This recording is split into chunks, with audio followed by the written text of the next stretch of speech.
Vedeshu yagneshu tapassu chaiva daneshu yat punya phalam pradishtam atyeti tat sarvam idam viditva yogi param sthanam upaiti chadyam.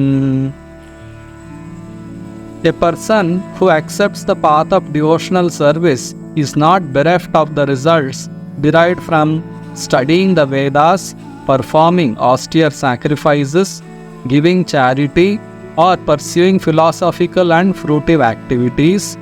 At the end, he reaches the supreme abode. Generally, our Vedic culture, it teaches human beings to elevate spiritually. For this, a child is recommended to go and live in the Gurukula, in the place of a spiritual master, and serve the spiritual master menially as a servant, and he has to go and beg alms and then give it to the spiritual master. And if the spiritual master, after cooking food, if he forgets to call the disciple, then the disciple has to fast. In this way, as a menial servant under the complete guidance and protection of a spiritual master, one has to learn about spiritual science from the age of 5 to 25 years.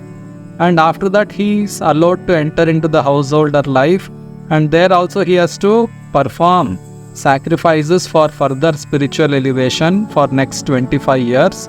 And then he has to take vanaprastha and then practice severe austerities of staying alone in the forest, wearing tree bark and performing various austerities.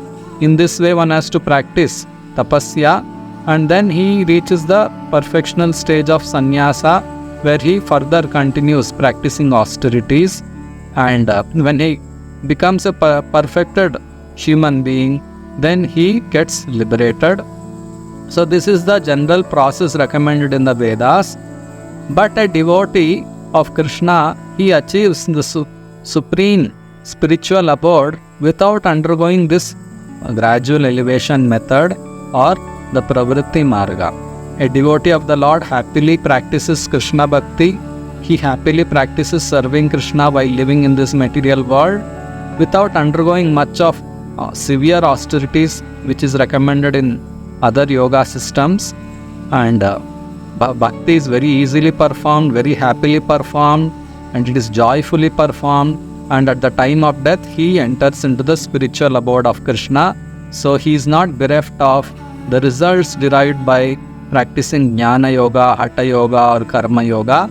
A devotee achieves the results of all other yoga systems, and he achieves the supreme abode of Krishna, where he enjoys with the Supreme Lord in loving devotional service.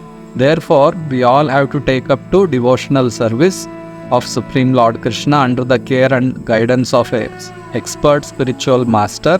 In this way, we can make our lives perfect. So this is the sum and substance of the 7th and the 8th chapter of Bhagavad Gita. So next we will be understanding the 9th chapter of Bhagavad Gita. Hare Krishna.